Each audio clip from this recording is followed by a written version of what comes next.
right, Todd Conitzer here. I am at House of Diamonds, and I'm standing here with Karen Cullinane. And she is the owner of House of Diamonds, and her and Jean have been running this now for how long? About 17 years. 17 years, yeah. It's been around a long time.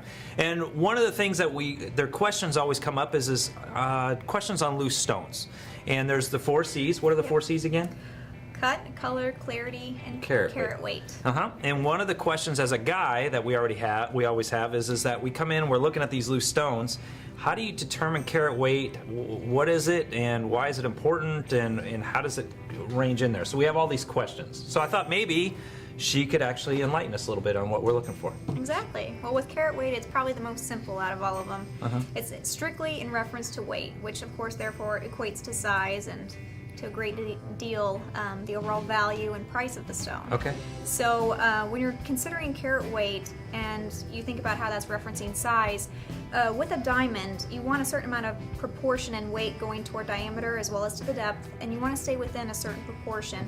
If you get too deep, then of course the stone isn't going to look as big. Right. But it's also going to be detrimental to the beauty of the stone because it's not cut right and you're not going to get the right brilliance out of the stone. Okay. Same thing if it's too shallow, it's going to look a lot bigger, but a lot of times those stones get They don't have a depth look to it. Exactly, and they kind of look really foggy, really easy. Okay. So you want a certain proportion.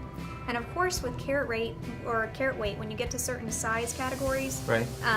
You see jumps in the price. So 1 carat stone is not typically double the price of a ½ carat. Right. It's usually triple to quadruple. Right.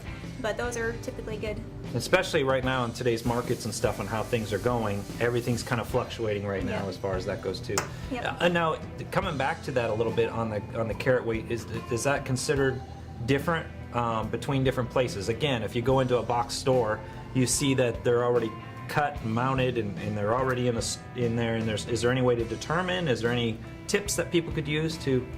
You know, that becomes a little bit more difficult because, like I said, sometimes we will have items come to us that are already mounted, and we can generally get a good idea of the weight or size of the stone based upon the diameter. And basically a calculation we do. But a lot of times we can't reach the depth, and so especially if it's a shallow or deep stone, we know approximately what it's gonna weigh, but we won't know exactly unless the stone is loose. And of course once it's loose, that is a very finite, definite.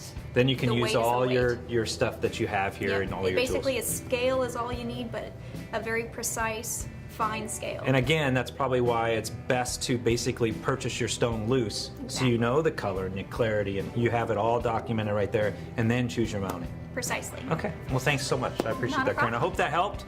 It helped me out a lot. And so if you have any questions, don't hesitate to stop into House of Diamonds, and we'd be happy to go over all that information, and Karen's always available. So thanks, Karen. Thank you. All right.